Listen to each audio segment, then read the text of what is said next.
Dobrodošli u novi video. Danas ću vam pokazati vežbe za uži struk. Krećemo. Kako bismo postigli iluziju užeg struka, osim pravilne ishrane, mogu vam pomoći ove vežbe.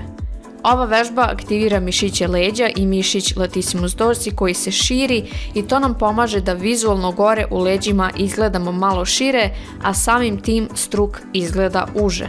Osim toga, naravno da je važno da jačamo kor i trbušne mišiće.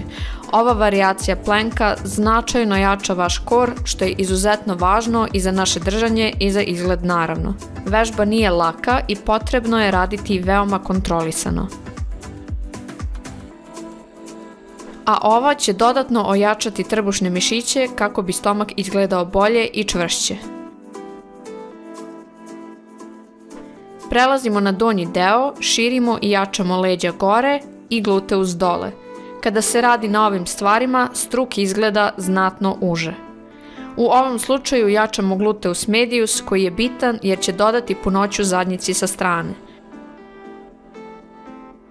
Sljedeća vežba također ima istu ulogu.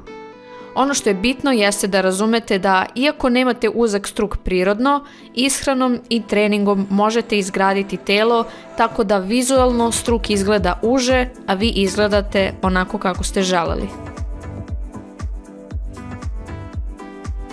Ukoliko vam je potrebna pomoć, možete se javiti za personalne treninge, online treninge, konsultacije ili e-book. Možete mi se javiti na Instagramu ili e-mailu. Ok, pause!